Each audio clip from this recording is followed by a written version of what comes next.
Ma femme a taquiné, je sors en tête-à-tête sans toi. Ses amis ont ri. Je me suis tourné vers Mélanie, est-ce que ma femme te l'a déjà dit, ou devrais-je le faire? Les rires se sont tus. La tour de champagne n'avait même pas encore perdu sa première étincelle quand Angélique s'est tournée vers Mélanie et a dit, juste assez fort pour que la foule l'entende, on s'en va. Les vraies bonnes choses commencent en ville. J'ai cligné des yeux, pas certain d'avoir bien entendu. Pardon, ai-je demandé en m'avançant, tenant toujours une part de gâteau à moitié coupée que j'avais passé la dernière heure à préparer parfaitement pour elle. Mélanie grande, suffisante, et déjà à la moitié de son deuxième cocktail m'a lancé un sourire narquois. Détends-toi, Dominique. Ne sois pas ce genre de mec. Angélique s'est retournée, ses talons argentés claquant contre le sol en marbre alors qu'elle essayait de passer devant moi en coup de vent. C'est juste une boîte de nuit, Dominique. C'est mon anniversaire. Je me suis mis sur son chemin. Nous organisons une fête, Angélique. Pour toi. Chez nous. Avec une centaine de personnes que nous avons payées pour être ici. Mélanie a ri sèchement. Et pourtant, te voilà, agissant comme si elle enfreignait sa liberté conditionnelle. Laisse-la tranquille. Les invités à proximité se sont arrêtés en pleine gorgée, figés dans un silence gêné. Angélique a hésité. Je l'ai vue, la lueur de culpabilité, le regard baissé. Mais Mélanie a passé un bras autour d'elle comme un manipulateur avec une marionnette. N'ose même pas essayer de me gâcher ça, a dit Angélique sèchement, sa voix tranchant le brouhaha de la foule. Je n'ai pas haussé la voix. Je n'en avais pas besoin. Gâcher quoi? Une fête que tu es en train de quitter. Mélanie a agité la main comme si elle chassait une mouche.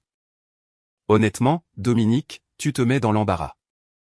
L'expression d'Angélique s'est durcie. J'y vais. Elle a retiré son bras de ma prise lâche et est sortie par la porte d'entrée dans la nuit. Mélanie a suivi, riant tandis qu'elle commandait un VTC d'un coup de pouce. Les feux arrière ont disparu une minute plus tard. Le hall d'entrée était d'un silence de mort. Même le quatuor à cordes a cessé de jouer. J'ai regardé les invités, haussé légèrement les épaules et dit, profitez du gâteau.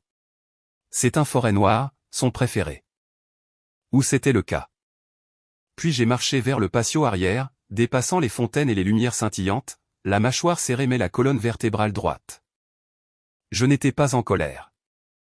J'étais lucide. Qu'ils dansent. Qu'ils boivent. Qu'elle poursuive le frisson qu'elle pensait avoir besoin. Parce qu'à cet instant précis, j'ai senti quelque chose changer. Pas de la tristesse, pas de la peur.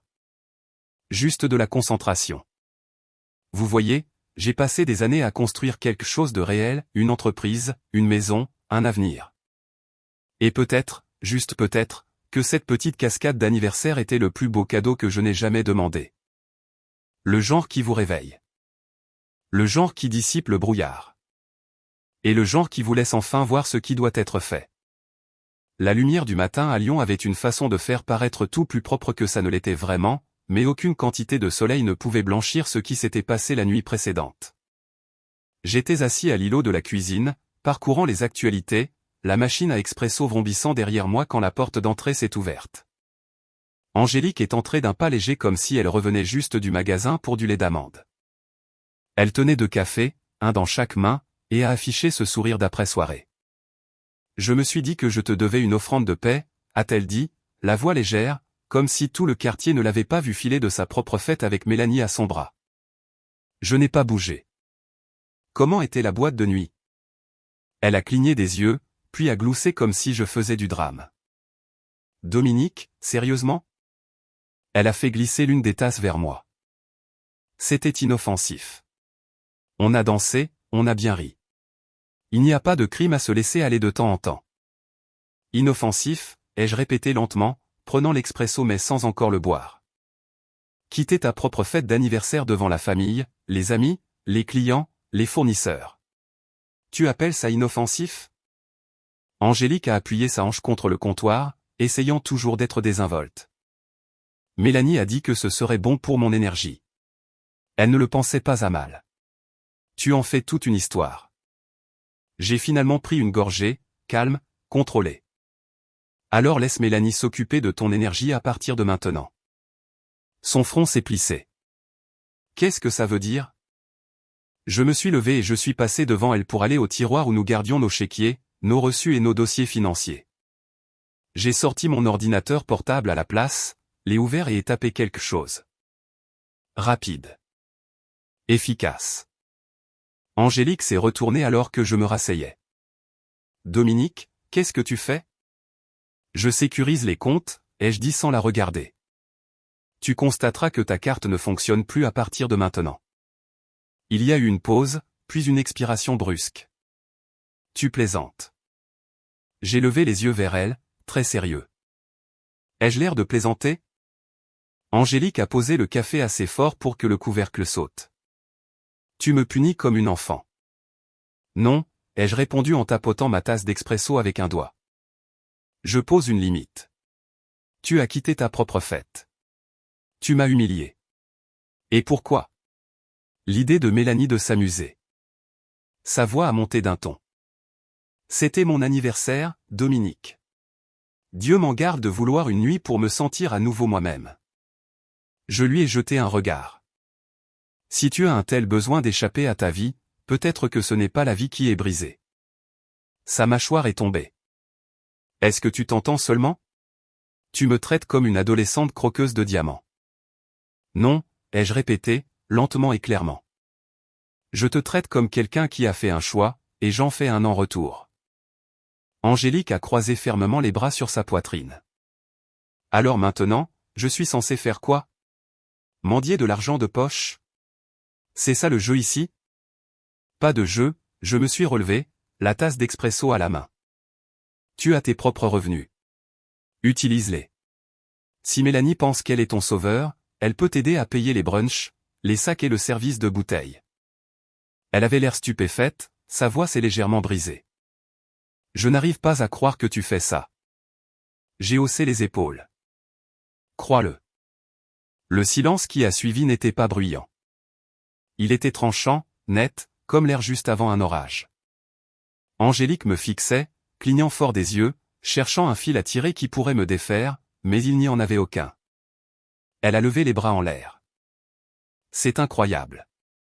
Je prends une décision, une seule, et tu me bloques l'accès à nos comptes. Qui fait ça? J'ai posé la tasse et me suis tourné complètement pour lui faire face. Quelqu'un qui en a assez d'être embarrassé dans sa propre maison. Quelqu'un qui est fatigué de financer ta rébellion. Elle a ouvert la bouche, puis l'a refermée. La colère luttait avec le choc sur son visage. Puis elle a attrapé son téléphone, a tapé furieusement et a froncé les sourcils. Elle a relevé les yeux. Tu es sérieux? Tu l'as vraiment fait? Oui. Elle a secoué la tête lentement.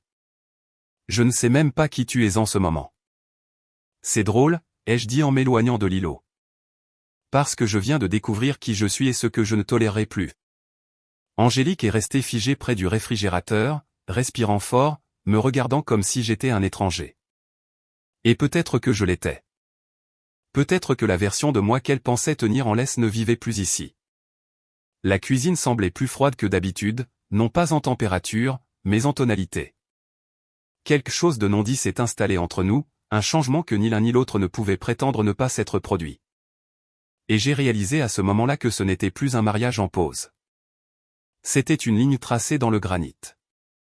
Nous n'étions plus des partenaires. Nous étions des adversaires.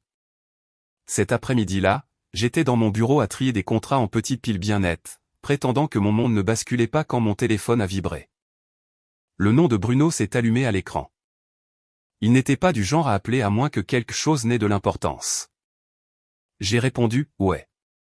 Sa voix est devenue basse. Il faut que tu viennes en ville. L'écrin d'argent. Maintenant. Je me suis penché en arrière dans mon fauteuil. Qu'est-ce qui se passe?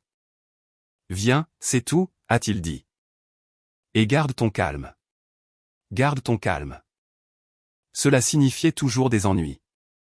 20 minutes plus tard, je poussais les lourdes portes doubles de l'écrin d'argent. Rideaux de velours, jazz doux, conversation à voix basse, tout semblait intentionnellement exclusif. Bruno m'a fait signe depuis une table d'angle, les yeux vifs. De quoi s'agit-il, ai-je demandé. Il a hoché subtilement la tête vers la banquette du fond. Regarde. J'ai suivi son regard, et elle était là, Angélique, riant, se penchant en avant, faisant tourner une paille dans un verre comme si elle passait une audition pour une publicité. En face d'elle était assis quelqu'un que je ne reconnaissais que par les cartes de vœux et les barbecues de quartier forcés, Jérôme, le mari de Mélanie. Il était détendu, souriant, se penchant bien plus près que ne l'exigeait une conversation amicale. Bruno a chuchoté, ils sont là depuis au moins 1 heure. Ils sont entrés ensemble. Je n'ai pas bronché, je n'ai pas cligné des yeux. J'ai juste laissé un petit sourire narquois se dessiner au coin de ma bouche. C'est drôle, ai-je murmuré. Mélanie l'a traîné en boîte hier soir, mais ce matin, elle est confortablement installée avec le mari de Mélanie. On dirait que la vraie fête avait des places assignées. Bruno a expiré. Mec, je savais qu'elle dérivait, mais ça tu veux que j'appelle mon gars? Discret, rapide et minutieux. Il la suivra, relèvera les détails, rien de sale. Je continuais de regarder la banquette. Angélique a touché le poignet de Jérôme, riant de quelque chose qu'il avait dit. Ce n'était pas encore romantique, mais c'était intime d'une manière qu'elle n'admettrait jamais au grand jour. Non, ai-je dit finalement. Bruno s'est tourné vers moi. Non.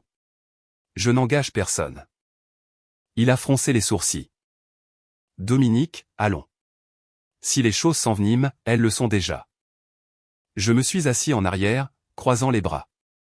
Mais je ne vais pas me cacher derrière un inconnu avec un appareil photo. S'il y a une vérité à affronter, je l'affronterai moi-même. Bruno a dévisagé. Tu es sûr? Parce que ça a l'air mauvais. J'ai hoché la tête une fois. Je préfère rendre ma justice face à face. De l'autre côté de la salle, Angélique s'est soudainement raidie. Elle ne m'avait pas vu, elle avait vu un serveur qui m'avait reconnu et qui lui avait glissé un mot. Ses épaules se sont contractées de cette manière subtile et coupable que j'avais appris à trop bien connaître. Jérôme a suivi son regard, balayant la pièce.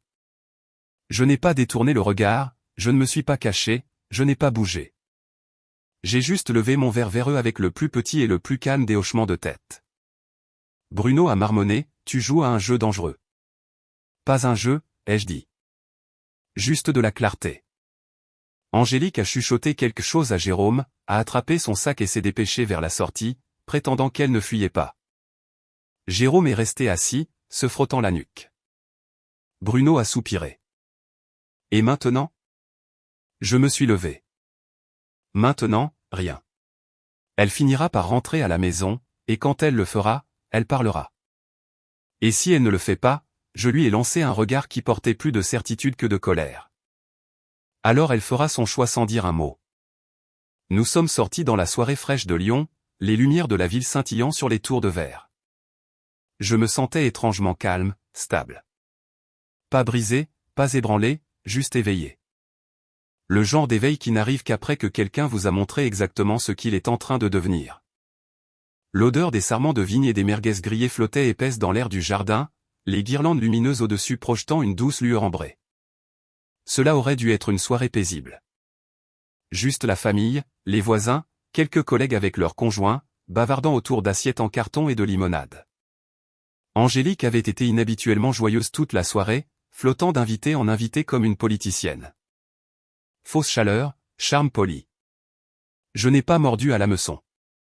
J'étais près du barbecue, pince à la main, retournant des côtes levées quand elle a haussé la voix juste assez pour percer la musique. Alors, je ne resterai pas trop tard. J'ai des projets après ça. Quelques têtes se sont tournées, les conversations se sont interrompues. Des projets, a demandé son cousin. Une autre fête? Angélique a souri doucement, sirotant son vin. Quelque chose comme ça. J'ai un rendez-vous galant. Mélanie, se prélassant à proximité dans sa robe florale vive, a caqueté plus fort que nécessaire. Oh, ma fille, tu es déchaînée ce soir. Je n'ai pas bronché. J'ai retourné les côtes une fois de plus, puis j'ai lentement posé les pinces. J'ai essuyé mes mains sur la serviette accrochée à ma ceinture et je me suis approché de l'endroit où se tenait Mélanie, sirotant toujours sa boisson et regardant Angélique comme une fière sœur. Mélanie, ai-je dit calmement. Est-ce qu'Angélique te l'a déjà dit, ou devrais-je le faire? Elle a cligné des yeux. Me dire quoi? Le sourire d'Angélique a vacillé. Dominique, ne fais pas ça. Le patio est devenu silencieux. J'ai gardé un ton neutre. Que je vous ai vu hier, Angélique. En ville. Banquette au fond avec Jérôme. Le rire de Mélanie s'est étranglé dans sa gorge. Elle a regardé Angélique, confuse, puis est revenue à moi. Quoi? De quoi parle-t-il? Angélique a redressé les épaules. Ce n'était pas ce que ça avait l'air. Je suis intervenu, m'adressant toujours à Mélanie. Il riait, se tenant la main par-dessus la table à l'écrin d'argent. Tu sais, cet endroit privé que Jérôme jurait détester? Mélanie a reculé légèrement. Jérôme? Sa voix s'est brisée. Tu étais avec mon mari? Le visage d'Angélique a rougi. Mélanie, calme-toi. Il ne s'est rien passé. C'était juste un déjeuner. Alors pourquoi as-tu fui quand tu m'as vu, ai-je demandé. Ce silence. Il pesait plus lourd que l'humidité lyonnaise. Mélanie s'est tournée vers Jérôme, qui venait de sortir de la maison avec une bière à la main et s'est figée en plein mouvement. Est-ce que c'est vrai? A-t-elle aboyé. Toi et Angélique? Jérôme a regardé entre nous, puis Angélique, sa mâchoire s'est contractée. J'allais te parler, a-t-il dit, la voix basse. Ce week-end. Oh, c'est la meilleure, a craché Mélanie. Tu allais parler après t'être faufilé avec ma meilleure amie dans le dos de tout le monde. Jérôme a levé les yeux au ciel. C'est fini depuis des mois, Mel. Tu le sais. Tu ne veux simplement pas l'admettre. C'est là que tout s'est effondré. La voix de Mélanie est montée dans les aigus. Ne me fais pas porter le chapeau. Toi, elle s'est tournée vers Angélique. Espèce de vipère. Je t'ai laissé entrer dans ma maison. Je t'ai défendu auprès de tout le monde, et tu te faufiles avec mon mari. Angélique a levé les mains, paniquée. Mélanie, je te jure, c'est Jérôme qui est venu vers moi. Je ne voulais pas que ça arrive. Oh, s'il te plaît, a crié Mélanie. Tu le voulais dès la seconde où tu t'es glissé dans sa banquette avec ce petit sourire faux. Les invités ont commencé à reculer discrètement. Quelques-uns ont prétexté devoir rentrer à l'intérieur. Jérôme a croisé les bras. J'en ai fini, Mélanie. J'ai déjà parlé à un avocat. Je déménage la semaine prochaine. Les mots ont frappé comme une gifle. Mélanie est restée là, les yeux grands ouverts, stupéfaite et tremblante. Tu quoi? A-t-elle murmuré. Ne fais pas semblant d'être choqué, a-t-il marmonné. Nous vivions tous les deux dans le déni. Je t'ai juste devancé pour dire la vérité. Mélanie s'est tournée vers Angélique, la voix tremblante de fureur. Tu as détruit 2 mariages en une semaine. Ça doit être une sorte de record. Angélique a essayé de s'avancer. Mélanie, je n'ai pas, tais-toi, a-t-elle cassé. Ne dis pas un mot. Ne me regarde même pas. J'ai regardé la scène se dérouler sans dire un autre mot parce que je n'en avais pas besoin. Ils ont construit leur propre naufrage. Je n'ai fait qu'allumer l'allumette qui a permis à tout le monde de voir enfin la fumée. Alors que le jardin se vidait et que les lumières au-dessus de nous vacillaient dans la brise, je suis retourné au barbecue. Les côtes étaient toujours parfaites. Le dîner était servi. Le jardin était devenu silencieux, à l'exception du doux bourdonnement des guirlandes lumineuses qui se balançaient encore au-dessus des assiettes abandonnées et des verres à moitié vides. Un par un, les derniers invités se sont éclipsés par le portail jusqu'à ce qu'il ne reste plus que moi, la faible odeur des côtes grillées et l'écho persistant de l'explosion qui venait de déchirer 2 mariages. J'essuyais le comptoir quand Angélique est finalement sortie de l'ombre de la porte-fenêtre. Dominique, pouvons-nous parler? Sa voix était douce, presque tremblante. Elle ne correspondait pas du tout au ton défiant qu'elle avait utilisé plus tôt. J'ai posé la serviette. Parle maintenant. Elle a dégluti difficilement. Je ne voulais pas que ce soir devienne si fou. Mélanie a juste elle à monter les choses en épingle. J'ai haussé un sourcil. Tu as annoncé un rendez-vous galant à un barbecue familial. Puis ton petit partenaire de déjeuner s'est retrouvé sous les projecteurs. Je dirais que les proportions étaient justes. Dominique, s'il te plaît. Elle s'est approchée. J'ai fait des erreurs. Je sais que j'en ai fait. Mais devant cette foule tu m'as humilié. J'ai laissé échapper un souffle brusque. Tu t'es humilié toi-même. J'ai juste arrêté de te couvrir. Ses yeux brillaient. J'essaie de m'excuser. Il est trop tard. Elle a tressailli comme si les mots étaient un coup physique. Qu'est-ce que ça veut dire? Ça veut dire que les retombées ont déjà commencé. Tu as décidé de faire un spectacle public, Angélique. Maintenant, tu en subis les conséquences publiques. Je ne me mettrai pas entre toi et le désordre que tu as créé. Elle me regardait, stupéfaite. Tu me punis vraiment? Non, ai-je dit en éteignant la lumière du barbecue. Je m'éloigne de quelqu'un qui pense que le manque de respect est un sport. Elle est restée figée un instant avant que son sang-froid ne vole en éclats. Je ne veux pas que ça empire, a-t-elle chuchoté. Je ne veux pas. C'est déjà le cas. Sa poitrine s'est soulevée brusquement, la panique s'insinuant. On peut arranger ça. Si seulement tu arrêtais d'être si froid, je l'ai interrompu. Froid impliquerait que je ressens encore quelque chose. Ça a été le coup de grâce. Son visage s'est décomposé. Sans un autre mot, elle m'a bousculé pour entrer dans la maison. À l'étage, j'ai entendu des tiroirs claquer, des cintres s'entrechoquer, le bruit sourd de chaussures jetées dans une valise. Je suis resté en haut des escaliers, appuyé contre le mur, la regardant faire ses bagages comme quelqu'un fuyant une tempête qu'il a créée. Elle m'a vu dans l'embrasure de la porte. « Tu ne vas sérieusement rien dire » a-t-elle crié.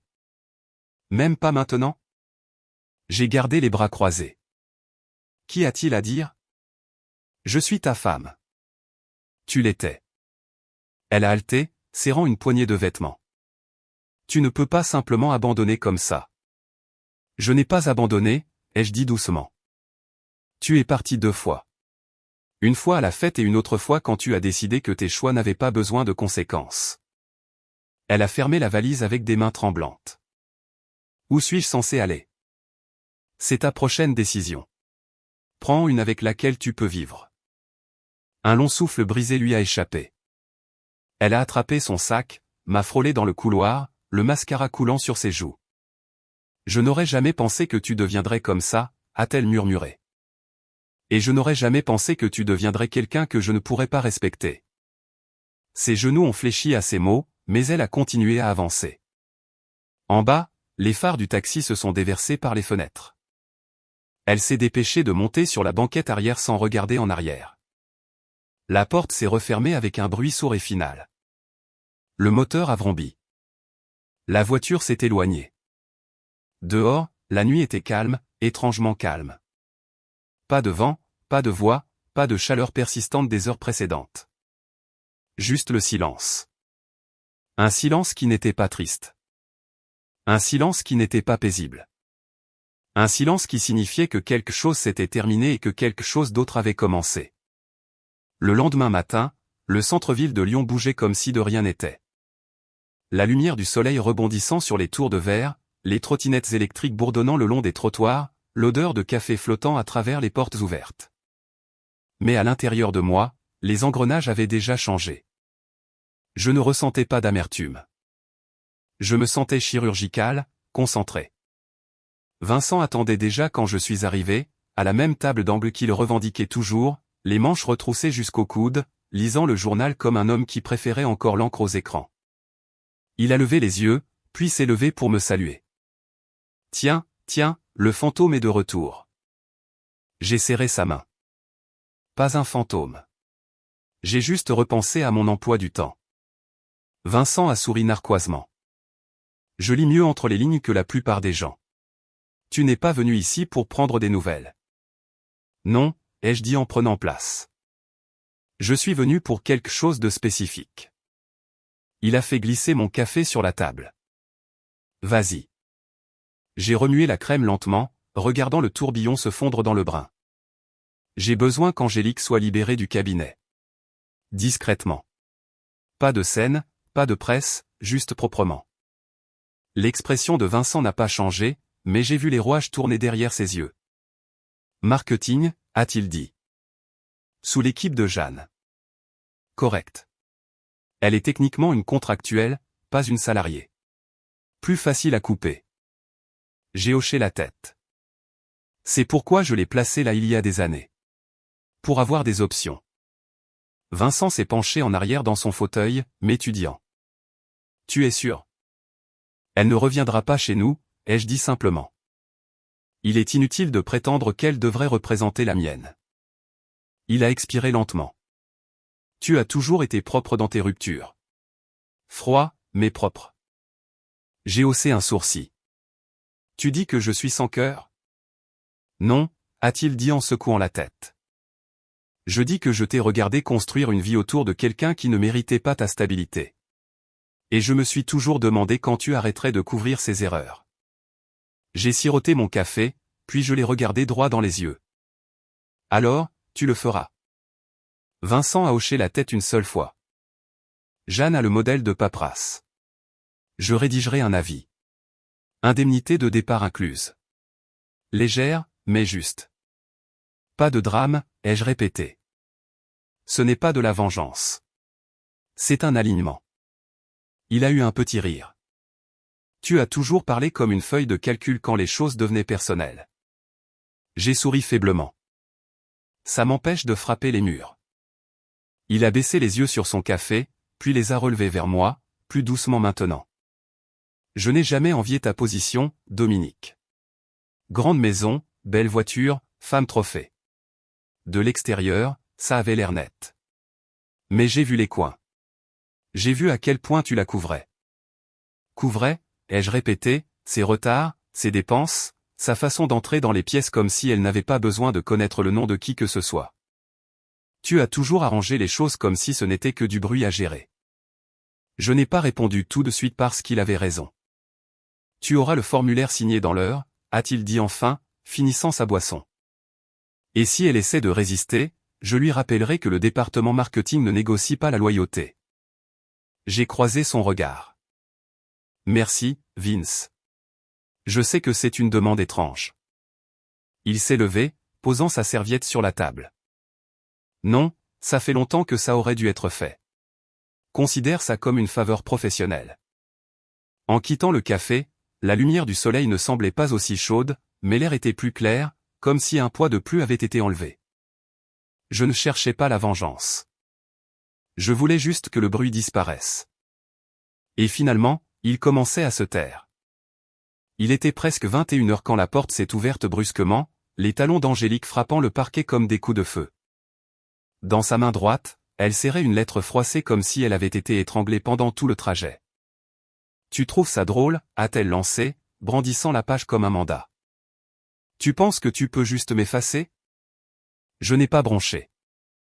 Je me suis appuyé contre l'embrasure de la porte du bureau, sirotant un verre d'eau. Calme. Immobile. Je ne t'ai pas effacé, ai-je dit. J'ai juste fermé une porte derrière laquelle tu n'as plus ta place. Ses yeux flambaient. Tu m'as fait virer. De ta propre entreprise, j'ai haussé un sourcil. Notre entreprise. Tu n'as jamais travaillé un seul jour dans les tranchées. Ce rôle au marketing je te l'ai donné parce que je pensais que ça pourrait t'aider à construire quelque chose.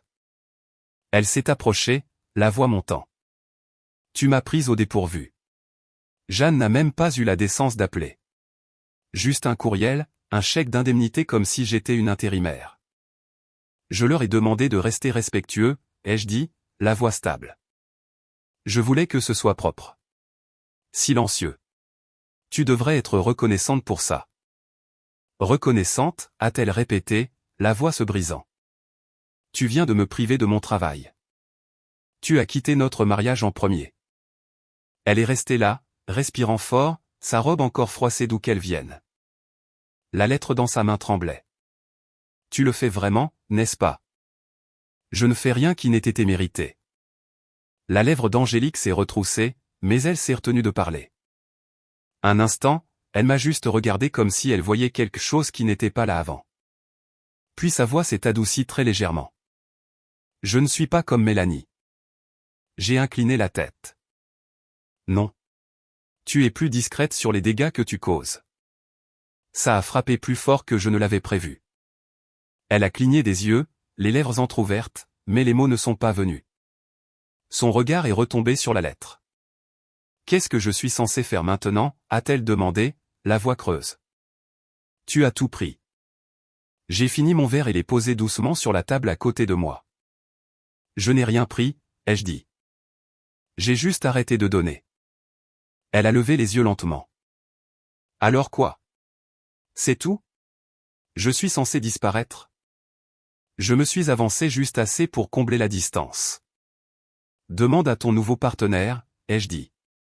Peut-être qu'il embauche. Le silence qui a suivi était absolu. La mâchoire d'Angélique tremblait légèrement, ses doigts agrippant toujours la lettre comme si c'était le dernier fil auquel se raccrocher.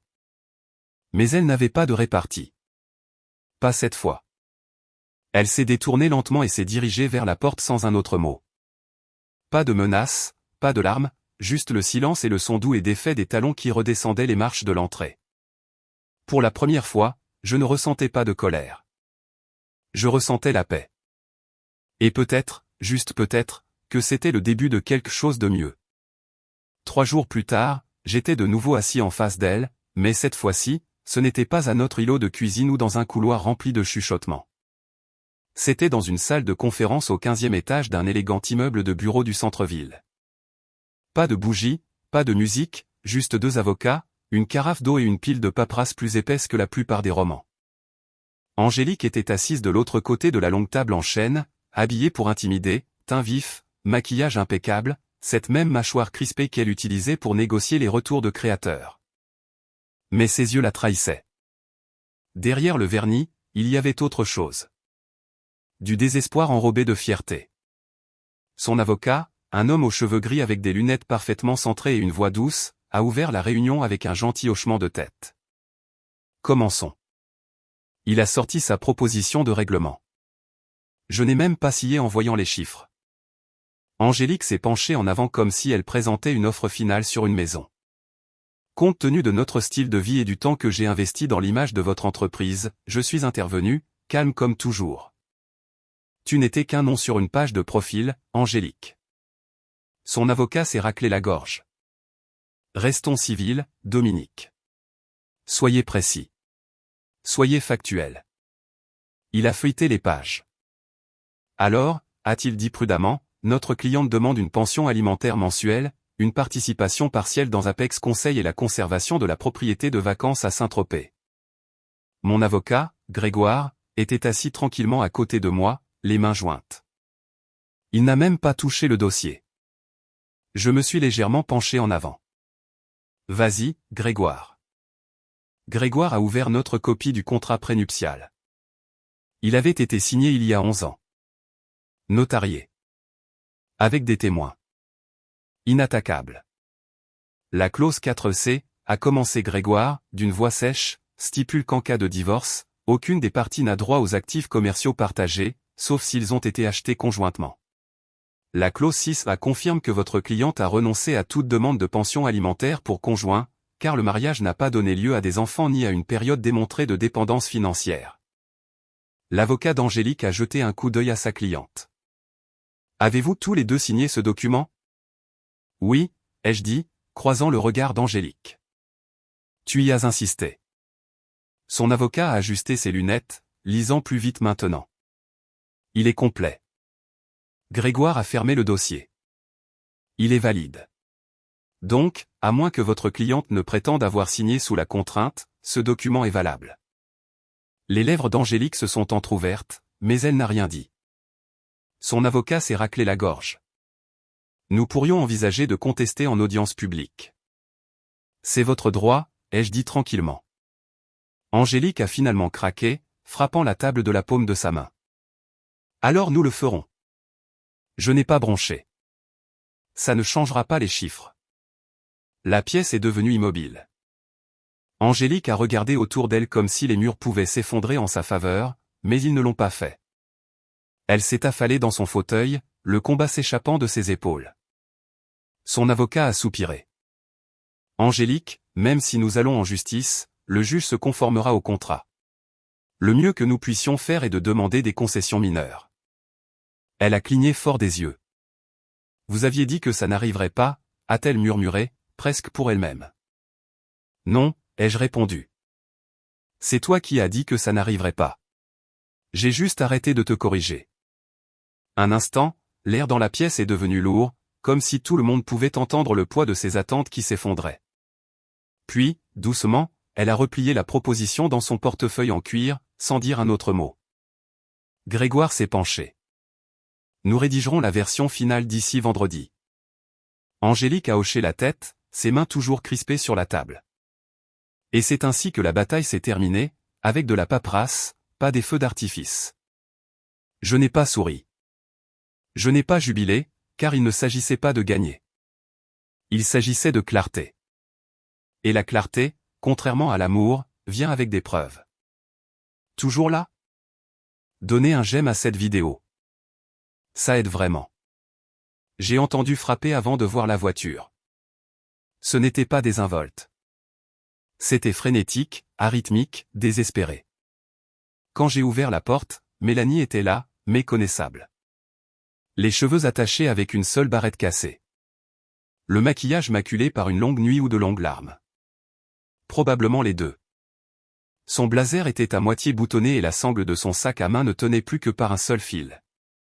Dominique, a-t-elle haleté, entrant sans attendre d'invitation. S'il te plaît, dis-moi que tu as vu quelque chose. J'ai fermé la porte mais ne me suis pas approché. De quoi parles-tu? Elle s'est tournée vers moi, les mains tremblantes. Jérôme me quitte. Jean, complètement parti. Valise faite, avocat appelé, serrure changée. Je ne l'ai même pas vu venir, et il est déjà en train de déplacer les comptes. Il me coupe les vivres. Je l'ai dévisagé. Que veux-tu de moi? Elle a laissé tomber son sac au sol et s'est serré les bras. Tu étais là ce jour-là. Tu les as vus ensemble. Angélique et Jérôme. Je sais que tu l'as fait. Si je peux prouver qu'il y avait infidélité émotionnelle, peut-être financière aussi, je peux me défendre. Tu pourrais témoigner. Le dire officiellement. Non, ai-je dit. Mélanie a cligné des yeux. Non. Quoi? Pourquoi pas? J'ai croisé les bras. Parce que tu me demandes d'étirer un moment pour en faire un récit qui te profite. Ce n'est pas la vérité. C'est de la stratégie, et j'en ai fini d'être l'équipe de nettoyage de quelqu'un d'autre. Elle m'a regardé bouche bée comme si je l'avais trahi. Je t'ai défendu, a-t-elle dit, la voix montant. J'ai dit à Angélique de rester avec toi. J'ai dit que tu étais ennuyeux, certes, mais solide. Et c'est comme ça que tu me rembourses? Je n'ai pas mordu à l'hameçon. Je n'ai jamais demandé ta défense, Mélanie. Sa respiration est devenue saccadée. Il liquide tout. Action, épargne. Il a déplacé de l'argent dans une société à responsabilité limitée dont je n'ai jamais entendu parler. Je n'ai rien. J'ai besoin d'aide. Je ne peux pas t'aider, ai-je dit sèchement. Je n'ai aucune preuve, aucune paperasse, rien d'admissible, et je ne m'immiscerai pas dans ton divorce. Tu le protèges, a-t-elle crié. Toi et Jérôme avez toujours eu ce truc de loyauté suffisante. Eh bien, devine quoi? C'est une ordure. Il me quitte pour quelqu'un qui ne sait même pas faire la différence entre une feuille de calcul et une fourchette à salade. Je suis resté silencieux. Ça a empiré les choses. Vous êtes tous les mêmes, a-t-elle lancé. Des hommes froids, calculateurs, sans cœur qui larguent les femmes une fois que vous en avez fini de nous utiliser pour les dîners et les j'aime sur Instagram. Elle est entrée dans la cuisine, les yeux balayant la pièce comme un animal acculé. Tu es assis ici dans ta maison parfaite, buvant ton café de luxe, pensant que tu es au-dessus de nous tous. Puis sa main a attrapé une assiette sur le comptoir, et avant que je puisse dire un mot, elle l'a jetée à travers la pièce. Elle s'est brisée contre le sol. Mélanie, ai-je dit sèchement. Elle a attrapé un verre ensuite. Tu n'as aucune idée de ce que ça fait d'être jeté. Le verre a explosé contre la porte du réfrigérateur. Je n'ai pas crié. Je ne l'ai pas poursuivi. Je suis juste resté là, les bras croisés, la regardant saccager la cuisine, faisant tomber un bol de Lilo, fissurant une tasse, lançant des insultes entre chaque fracas. Tu te crois maître de toi? Tu es vide, a-t-elle hurlé. Tu penses que le silence te rend fort? Il te rend seul. Personne ne viendra réparer ta précieuse vie. Les voisins ont dû entendre. Il n'a fallu que 5 minutes avant que je voie des gyrophares par la fenêtre. Elle était en pleine tirade quand on a frappé. 2 policiers sont entrés avec une urgence calme. Madame, a dit l'un d'eux, vous devez venir avec nous. Mélanie s'est retournée vers moi. Tu les as appelés? Non, ai-je dit. Les murs sont fins. Tu t'es fait entendre. Elle a essayé de se défaire des policiers, mais ils lui ont doucement maîtrisé les poignets. Je te faisais confiance, Dominique, a-t-elle crié alors qu'il la conduisait vers la porte. Je t'ai dit des choses que je n'ai jamais dites à personne. Tu es exactement comme lui. Je n'ai pas répondu, je les ai juste suivis jusqu'à la porte et je les regardais disparaître dans la nuit. L'un des policiers s'est tourné vers moi. Voulez-vous porter plainte? J'ai secoué la tête. Non. Elle a déjà tout perdu. Que cela suffise. La porte s'est refermée doucement derrière eux. J'ai regardé la cuisine. Du verre brisé scintillait sur le carrelage. Ma tasse d'expresso gisait en 2 moitiés nettes près de la plainte. Je n'ai pas bougé pour nettoyer. Pas encore. Je suis juste resté là, au centre de tout ça, regardant les morceaux refléter la lumière du plafond, et j'ai su que c'était la fin du chaos que je n'avais pas demandé. Et d'une certaine manière, le silence qui a suivi ressemblait à un début, pas une fin. La salle d'audience était à moitié vide quand le juge a lu la décision. Angélique ne s'est jamais présentée. Pas d'avocat, pas d'objection, pas même une demande de report de courtoisie. Juste le silence. Grégoire s'est penché vers moi alors que le juge feuilletait la paperasse. C'est tout. Sa partie a renoncé à répondre par son absence. Cette décision sera maintenue. J'ai hoché la tête une fois. Final. Le tribunal m'a accordé la pleine conservation de la maison, du portefeuille d'investissement et de tous les actifs de l'entreprise précédemment sous examen conjoint. Le contrat prénuptial a tenu. Chaque clause, chaque garde-fou que j'avais autrefois jugé paranoïaque s'est avéré être une protection. Le marteau est tombé avec un claquement sourd. Dehors, le ciel était peint d'or de fin d'après-midi. Pas de foule, pas de journalistes, juste la brise tirant sur ma veste et le son de la vie de quelqu'un d'autre qui s'effondrait tranquillement, proprement, complètement. Je ne ressentais pas de joie, mais je me sentais quitte. Ce soir-là, de retour à la maison, je me suis assis sur la terrasse derrière la maison, au même endroit où je regardais autrefois Angélique organiser des clubs de lecture pour des livres qu'elle ne lisait jamais, riant dans des cercles dont elle ne se souciait jamais. J'avais un Armagnac à la main, la glace commençant à peine à fondre. Puis mon téléphone a vibré, un texto de Bruno. Tu ne vas pas croire ça. Vérifie tes courriels. Il avait transféré un message d'un ami à Madrid. J'ai ouvert la pièce jointe. Une photo granuleuse est apparue. Angélique, debout à un comptoir de bagages d'aéroport européen. Lunettes de soleil trop grandes. Manteau trop cher. Juste à côté d'elle, Jérôme. Jérôme, l'ex-mari de Mélanie. Bruno a enchaîné avec un autre message. On dit qu'ils sont en Espagne. Jérôme a liquidé ses comptes avant la séparation. L'avocat de Mélanie ne peut pas tracer un centime. Elle est coincée, travaille à temps partiel, risque de perdre son appartement. J'ai fixé l'écran un long moment. 2 personnes qui pensaient pouvoir échapper aux conséquences se sont heurtées l'une à l'autre. Angélique avait incendié la maison pour ensuite allumer un autre feu avec quelqu'un qui jouait déjà avec des allumettes. J'ai levé mon verre. À l'ironie, ai-je dit à voix haute, puis j'ai pris une lente gorgée. L'Armagnac était vif et chaud. Le vent soufflait à travers les arbres, calme et régulier. Et pour la première fois depuis longtemps, je n'ai pas ressenti le besoin de regarder par-dessus mon épaule. Une semaine s'est écoulée. Pas d'appel, pas d'excuses, pas de surprise. Juste les séquelles tranquilles d'une tempête qui avait ravagé 4 vies et qui était enfin passée. J'étais dans mon bureau tôt ce lundi-là, la lumière du soleil rampant sur le plancher, des dossiers bien empilés à côté de mon ordinateur portable, quand Grégoire m'a transféré un article de presse, un homme d'affaires français détenu à Barcelone dans le cadre d'une enquête sur une fraude à la dette massive en France. Il y avait une photo floue sous le titre, mais je n'avais pas besoin de clarté. Jérôme. Apparemment, l'argent qu'il avait liquidé n'était pas seulement un bien matrimonial. Il comprenait quelques investissements astucieux liés à des comptes partagés sous de faux noms d'entreprise. Quand les avocats de Mélanie ont commencé à creuser, les agences fédérales ont flairé la piste. Il a été arrêté en essayant de s'envoler de l'Espagne vers la Grèce, seul. Aucune mention d'Angélique dans le procès-verbal d'arrestation, mais le deuxième article répondait à cela. Un couple en fuite se sépare à l'étranger, des sources affirment que la femme est retournée en France après que les fonds se soient taris. Angélique est revenue, pas dans notre ville, pas dans notre maison. Elle vivait avec sa sœur aînée dans la Creuse, aidant à élever 3 enfants de moins de 10 ans. Pas de voiture, pas de travail. Sa sœur a posté une photo de l'anniversaire du chien de la famille sur les réseaux sociaux, et elle était là en arrière-plan, queue de cheval, sweat à capuche, couteau à gâteau à la main. J'ai regardé l'image pendant un long moment.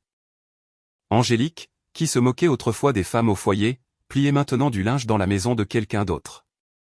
Pas de soirée en boîte, pas de commande de boutique, juste le silence, les corvées et une vie qu'elle n'avait jamais imaginée pour elle-même. Mélanie, j'ai appris par un ami commun qu'elle avait squatté des canapés jusqu'à ce qu'un ami la laisse s'installer dans un appartement aménagé dans un garage. Elle cumulait 2 emplois, dans le commerce de détail et des quarts de nuit dans un centre d'appel. Ce même ami m'a dit que Mélanie avait commencé une thérapie. J'espère que cette partie est vraie, car certaines personnes ont encore le temps de se reprendre. Mais quant à moi, je n'avais pas besoin de vengeance. Je n'avais pas besoin des gros titres ou de l'humiliation publique. J'avais juste besoin de distance et de temps. Maintenant, j'avais les deux. Je me suis adossé à mon fauteuil en cuir, la lumière du soleil réchauffant le côté de mon visage, et j'ai laissé échapper un souffle lent et silencieux. Mon téléphone a vibré. Une alerte de calendrier pour une réunion. Je l'ai mis en sourdine, puis j'ai attrapé mon café. Avant de prendre la première gorgée, j'ai regardé par la fenêtre, ne pensant pas à ce que j'avais perdu, mais à ce que j'avais